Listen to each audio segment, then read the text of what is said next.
tudo bem? Nosso trabalho de agressão e defesa de hoje é sobre microbiota intestinal, ou como é mais conhecida, flora intestinal. As pessoas que compõem o grupo é Brenda Letícia Pires, Emanuele Magalhães, Gabriel Ferreira, eu, João Cândido, Marjorie Decoté e Laura Sofia. Olá, meu nome é João e eu vou falar o que é microbiota intestinal. Nesse slide eu vou explicar detalhadamente isso. Antigamente, o termo microbiota intestinal era conhecido como flora intestinal, e todo mundo conhece por esse nome até hoje. Porém, houve uma mudança na sua nomenclatura, e isso se deve ao fato do termo flora significar pequenas plantas, e por isso não está de acordo com a classificação de bactérias, fungos, vírus e organismos em geral.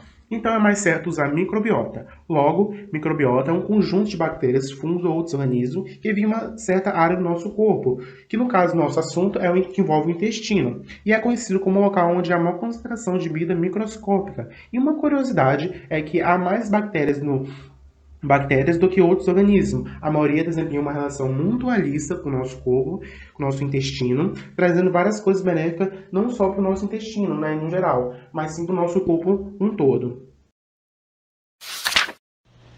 Meu nome é Emanuele Elisiário e eu vou falar sobre microbióticos presentes no intestino.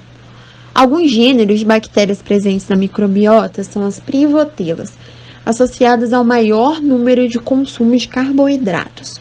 As bacteroides, dos quais são 30% compostas na nossa microbiota, são associadas às proteínas e gorduras saturadas.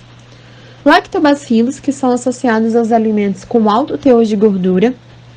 Escherichia coli, associados à má qualidade de alimentos e da água. Bifidobacterius lactis, associadas aos alimentos probióticos, que causam benefícios ao nosso corpo. E a Clostridium, associados à má ingestão de alimentos contaminados.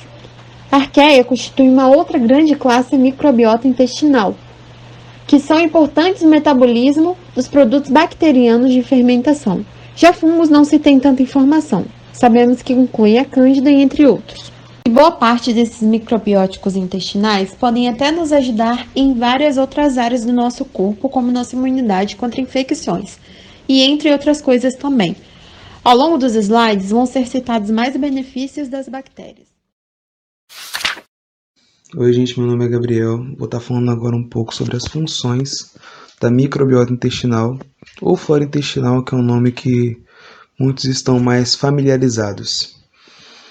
Dentre as funções desse conjunto de bactérias estão metabolização de vários minerais como cálcio, zinco, magnésio, metabolização de vitaminas, principalmente as do complexo B, Também está relacionada, inclusive extremamente relacionada, à produção de serotonina. 90% da serotonina produzida no corpo é produzida no nosso intestino pela microbiota, além de fortalecer o sistema imunológico, evitando vários micro-organismos patogênicos que podem causar uma série de doenças. Então, vou estar falando aqui um pouco agora sobre como acontece o desenvolvimento dessa microbiota intestinal ou flora intestinal.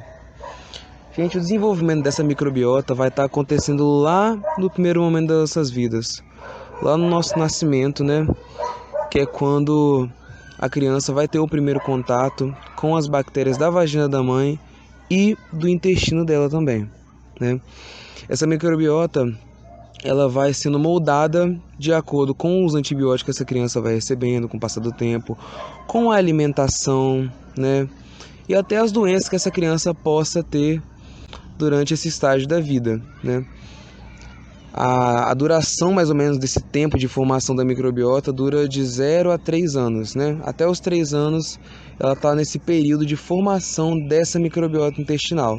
Portanto, também podemos dizer que algumas características externas ou internas, ou a genética do hospedeiro, são importantes fatores para a colonização do trato digestivo. Meu nome é Brenda Letícia e eu vou falar sobre a divisão da flora intestinal. Ela é dividida em 2 tipos: a residente, que é ligada às células da mucosa do intestino e possui vários micro-organismos fixos que se proliferam com agilidade e são bem adequados ao organismo.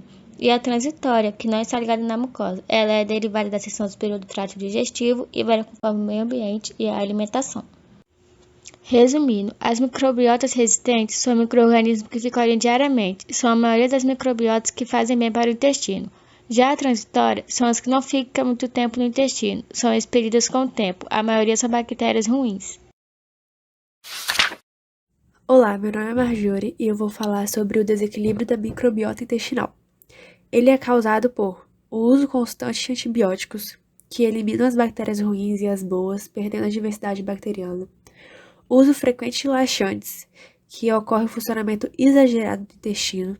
A digestão fica comprometida e irrita a mucosa intestinal. A dieta rica em açúcar e produtos industrializados, que facilitam o desenvolvimento das bactérias ruins. O baixo consumo de fibras, que por serem o principal alimento das boas bactérias, se estão em baixa quantidade, prejudicam seu desenvolvimento. Então, quando a microbiota está muito afetada, é comum que haja surgimento de sintomas relacionados com o mau funcionamento do intestino, como o excesso de gases, diarreia ou até prisão de ventre. Por isso, precisamos se atentar no uso exagerado de medicamentos e ao consumo de fibras. O que é a desbiose? Bom, ela é um desequilíbrio que ocorre na nossa microbiota causado pelas bactérias ruins, que são patogênicas. Ela também é responsável pela síndrome do intestino preso, que é quando ocorre menos de 3 evacuações por semana e muito esforço para esvaziar o intestino. Afeta a digestão e o sistema imunológico, porque vários componentes da dieta têm ação direta nas células do sistema imune. E o número de bactérias ruins é superior ao de bactérias boas quando temos a desbiose. E uma das bactérias boas são as bifidobactérias e os lactobacilos. Quando as pessoas têm a desbiose, elas estão muito mais suscetíveis a desenvolver alergias, doenças autoimunes, distúrbios de humor, queda de cabelo e unhas quebradiças. Meu nome é Brenda Letícia e agora vou falar um pouco sobre prebióticos e probióticos. Os prebióticos são componentes alimentares não digeríveis que trazem benefícios para o hospedeiro pelo estímulo seletivo da proliferação ou atividade de populações de bactérias desejáveis no cólon. São encontrados em alguns leites, fórmula láctea, cebola, banana e cereais integrais. E os probióticos são micro-organismos vivos capazes de melhorar o equilíbrio microbiano intestinal, produzindo efeitos benéficos à saúde do indivíduo. Esses encontramos nas bebidas fermentadas e alguns iogurtes que contêm probióticos. Olá, meu nome é Laura Sofia. Vou estar falando um pouco sobre os alimentos que vão auxiliar para o bom funcionamento da nossa microbiota intestinal. Os que vão mais se sobressair são os alimentos prebióticos, como leites, banana, linhaça, cebola. Cada uma delas vai ter uma função no nosso organismo. Por exemplo, o alho tem um composto que ajuda a combater os radicais livres que atacam a mucosa intestinal. Tem também propriedades antivirais, antibacterianas, antifúngicas e anticancerígenas. As bananas vão ser nossas aliadas para a restauração da saúde da comunidade bacteriana. Elas vão reduzir a inflamação também. Isso porque contém altos níveis de potássio e magnésio. Vamos ter também as linhaças, que tem um grande papel muito importante. Por serem ricas em fibras, elas vão ajudar a criar um ambiente dentro do intestino no qual bactérias saudáveis querem crescer e viver. E por aí vai, temos também os exercícios físicos e os micro-organismos probióticos, como leites e bebidas fermentadas. Eles vão ter como ação, facilitar a digestão e a absorção dos nutrientes.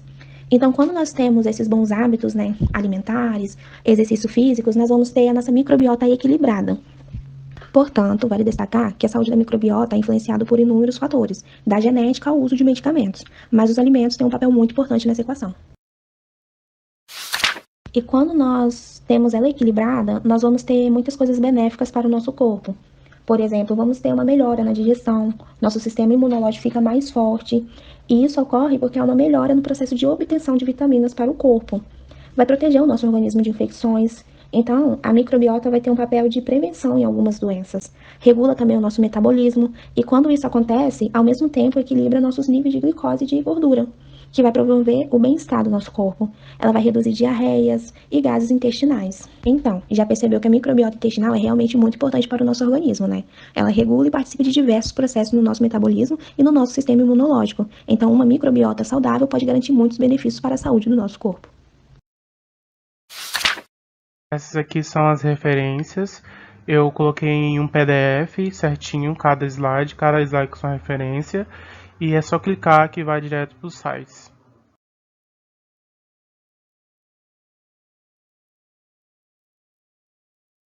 Fim, muito obrigada por ter assistido. Até mais.